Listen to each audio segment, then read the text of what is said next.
암은 여전히 많은 사람들이 두려워하는 질병 중 하나입니다. 하지만 암은 무조건 걸리는 병이 아니죠. 생활 습관을 조금만 바꾸고 꾸준히 관리하면 상당 부분 예방이 가능한 병이기도 합니다. 그래서 오늘은 특별한 도구나 약 없이 일상 속에서 누구나 실천할 수 있는 아주 쉬운 암 예방 방법들에 대해 이야기해 보려 합니다. 먼저 가장 기본이자 중요한 건 바로 식습관입니다. 우리는 하루 3번 음식을 먹습니다. 그리고 그 음식은 곧 우리의 세포가 됩니다. 그렇기 때문에 매일의 식사가 결국 건강을 결정짓는 셈이죠. 암 예방을 위한 식사의 가장 기본은 채소와 과일을 충분히 섭취하는 것입니다. 특히 색이 짙은 채소, 예를 들어 브로콜리, 시금치, 당근, 피트 같은 채소에는 항산화 성분이 풍부해서 체내 활성산소를 줄여주는 데 큰 도움을 줍니다. 활성산소는 암세포가 생기고 자라는 데 중요한 역할을 하는데 이걸 줄여주는 성분들이 바로 자연에서 온 식재료에 많이 들어있습니다. 과일도 마찬가지입니다. 블루베리, 딸기, 포도, 자몽처럼 색이 진한 과일에는 폴리페놀, 플라보노이드 같은 항산화제가 풍부하죠. 이걸 의식해서 하루에 과일을 2-3가지 정도 섞어 먹는 습관을 들이는 것만으로도 암 예방에 큰 도움이 됩니다. 중요한 건 과일도 가공된 주스보다는 생과일 상태로 먹는 게 좋고 식후 디저트가 아니라 식사 사이 간식처럼 먹는 게 더 효과적이라는 점이에요. 그렇다고 너무 건강에만 집착할 필요는 없습니다. 모든 음식을 유기농으로 먹거나 특정 음식만 먹는 식단은 오히려 스트레스를 유발할 수 있죠. 암 예방을 위한 식단은 다양성과 균형을 중심으로 하는 게 가장 좋습니다. 탄수화물, 단백질, 지방도 모두 필요합니다. 다만 가공된 탄수화물보다는 통곡물, 튀긴 단백질보다는 찌거나 삶은 단백질, 트랜스지방보다는 올리브오일이나 견과류처럼 건강한 지방을 선택하는 것. 그게 어렵지 않지만 강력한 변화의 시작입니다. 음식 외에도 중요한 건 바로 운동입니다. 운동은 단순히 살을 빼는 것이 아닙니다. 몸속 염증 수치를 낮추고 면역 시스템을 강화시켜서 암세포가 자라기 힘든 환경을 만들어줍니다. 하루 30분 걷기만 해도 암 예방에 도움이 된다는 연구 결과는 정말 많습니다. 운동을 꼭 헬스장에서 하거나 유산소, 근력 운동을 나눠서 할 필요 없습니다. 중요한 건 매일 몸을 조금이라도 움직이는 습관이에요. 엘리베이터 대신 계단 이용하기, 가까운 거리는 걷기, 집에서 스트레칭하기 같은 작은 습관이 결국 큰 건강의 차이를 만듭니다. 또 한 가지 중요한 건 체중 관리입니다.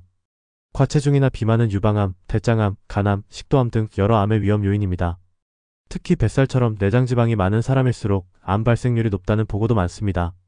체중을 무리해서 빼라는 얘기가 아니라 지금의 체중을 안정적으로 유지하거나 천천히 줄여나가는 게 핵심입니다. 그리고 수면도 무시할 수 없습니다. 잠을 자는 동안 우리 몸은 손상된 세포를 복구하고 면역계를 조절하는데 수면 시간이 부족하거나 수면의 질이 낮으면 이 과정이 제대로 이루어지지 않습니다. 연구에 따르면 하루 6시간 이하로 자는 사람들은 그렇지 않은 사람보다 암에 걸릴 확률이 더 높다고 해요. 따라서 암을 예방하고 싶다면 규칙적인 수면 패턴 그리고 7시간 이상 숙면을 취할 수 있는 환경을 만드는 것이 중요합니다. 스트레스 관리도 중요한데요.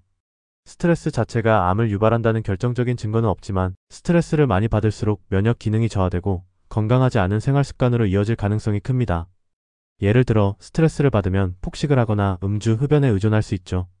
이 모든 것은 암의 위험 요소입니다. 따라서 스트레스를 해소할 수 있는 방법을 자신만의 방식으로 찾아두는 게 좋습니다. 명상, 산책, 음악 감상, 반려동물과의 교감, 좋아하는 사람과의 대화 등 자신에게 맞는 힐링 루틴을 만들어 보세요. 그리고 이제는 너무 많이 이야기돼서 진부하게 들릴 수 있지만 금연과 절주는 암 예방의 핵심입니다. 담배는 폐암뿐 아니라 후두암, 췌장암, 방광암 등 다양한 암의 주요 원인입니다. 술 역시 간암뿐 아니라 식도암, 위암, 대장암 등 여러 암과 관련이 깊습니다. 술을 마시더라도 가능한 한 줄이고 음주 후 해장을 위해 자극적인 음식을 먹는 습관도 개선해야 합니다. 햇빛과의 관계도 놓칠 수 없습니다. 햇빛에는 비타민D를 생성하는 데 필요한 자외선비가 포함되어 있는데 비타민D는 면역력을 높여 암 예방에 긍정적인 영향을 줍니다. 그러나 과도한 햇빛 노출은 피부암의 원인이 될 수 있기 때문에 하루 1530분 정도만 적당히 햇빛을 쬐는 것이 좋습니다. 특히 오전 10시 이전이나 오후 4시 이후에 햇빛을 활용하는 것이 피부에 부담을 덜 주면서도 비타민D 합성에는 효과적입니다. 마지막으로 정기검진을 빼놓을 수 없겠죠. 조기 발견이 치료 가능성을 높이고 생존율도 높인다는 것은 이제 많은 사람들이 알고 있습니다. 실제로 암도 초기에 발견하면 생존율이 90% 이상인 경우가 많습니다. 정기적으로 건강검진을 받고 가족력이 있다면 전문가와 상담을 통해 보다 적극적인 모니터링을 해보는 것이 중요합니다. 결국 암 예방은 거창한 일이 아닙니다. 오늘 당장 실천할 수 있는 작은 변화들은 예를 들면 야채 반찬 하나 더 먹기, 엘리베이터 대신 계단 걷기, 1시간 일찍 잠들기 같은 아주 사소한 행동들이 쌓이고 쌓여서 몸속 환경을 바꾸고 암이 생기기 어려운 몸을 만들어가는 것입니다. 누구나 할 수 있고 꾸준히 하면 확실한 변화가 생깁니다. 혹시 지금까지 암 예방은 너무 어렵다고 느껴지셨다면 오늘부터 딱 한 가지, 내가 할 수 있는 한 가지 실천을 정해서 시작해보세요. 그게 걷기든, 담배를 끊는 거든, 샐러드를 챙겨 먹는 거든 무엇이든 좋습니다. 중요한 건 지금 시작하는 것입니다. 여러분의 건강한 삶을 응원합니다.